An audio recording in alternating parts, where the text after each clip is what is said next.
Praise the lord. మీ అందరికీ శుభం కలుగును గాక. ఈ క్రిస్మస్ ప్రయాణంలో 8వ రోజు యేసుక్రీస్తు వంశావళిలోని 3వ స్త్రీగా ఉన్న రూతుని జ్ఞాపకం చేసుకుందాం. రూతు ఒక పరదేశి, మోయాబు దేశస్థురాలు.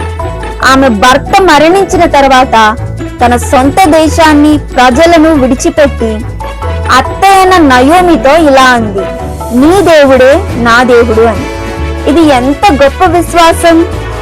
రూతు తన సుఖాలను విడిచిపెట్టి నయోమిని పోషించడానికి కష్టపడింది.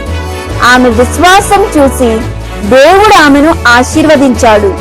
బోయాజు ఆమెను వివాహం చేసుకుని ఆమెకు రక్షణ ఇచ్చాడు. ఒక పరదేశి అయిన రూతును దేవుడు తన వంశావళిలో చేర్చుకున్నాడు. మీరు ఏ బ్యాక్గ్రౌండ్ నుంచి వచ్చినా, ఏ ప్రాంతం వారైనా విశ్వాసంతో ఆయన వైపు తిరిగితే ఆయన మిమ్మల్ని రక్షించి హెచ్చించడానికి సిద్ధంగా ఉన్నాడు. ఈ క్రిస్మస్ లో రూతులాగే క్రీస్తుని మన విమోచకునిగా స్వీకరిద్దాం. ఆమేన్.